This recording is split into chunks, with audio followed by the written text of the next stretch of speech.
यह लड़का पिछले 3 दिन और रात से पलक तक नहीं झपका रहा था। वह सांस लेने की भी हिम्मत नहीं कर रहा था, क्योंकि सामने एक झोंबी उस पर नजर गड़ाए बैठा था।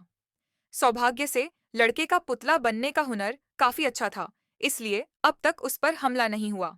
लेकिन यह चालाक जोम्बी मानो कुछ शक कर रहा था। उसे लग रहा था कि सामने खड़ा गुड़िया असली नहीं है, इसलिए वह टस से मस नहीं हुआ। लड़का डर के मारे पसीने पसीने हो रहा था। पैरों में ऐंठन थी, लेकिन वह हिलने की भी हिम्मत नहीं कर रहा था। उसे तो पेशाब भी बहुत जोर से लगी थी। जब वह लगभग बेहोश होने वाला था, तभी एक भागता हुआ बूढ़ा आदमी झोंबी का ध्यान अपनी ओर खींच ले गया। लड़के ने तुरंत अपने शरीर को थोड़ा ढीला किया और मौका पाकर खुद को हल्का किया।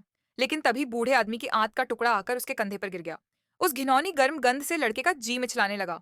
लेकिन जब उसने देखा कि पास ही नकली ठेला धकेलने वाला काला साथी बिल्कुल भी घबराया नहीं, तो उसके अंदर भी हिम्मत और होड़ का भाव जागा। उसने उल्टी को जबरदस्ती निगल लिया। इसी बीच उसने देखा कि काला साथी अपने खास फायदे का इस्तेमाल करते हुए जोम्बी की आंखों के सामने ही धीरे धीरे आगे बढ़ रहा है।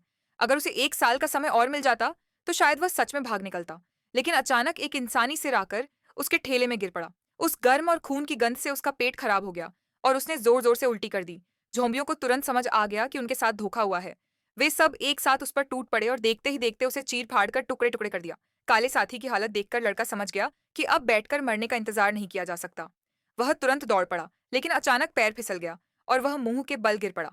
अब लंगड़ाते लंगड़ाते वह आगे बढ़ने लगा। थककर उसने दीवार का सहारा लेना चाहा, लेकिन थके बिना भागते झोंबी तुरंत पीछे आ पहुंचे। चालाक लड़का झट से सीढ़ियों के पीछे छुप गया और सच में झोंबी को बेवकूफ बना दिया।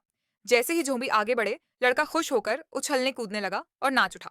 लेकिन उसकी आवाज इतनी तेज थी कि झोंबी फिर से उसकी ओर लौट आए। लड़के ने फिर से पुतला बनने की कोशिश की, लेकिन इस बार धोखा खा चुके झोंबी उसे छोड़ने वाले नहीं थे।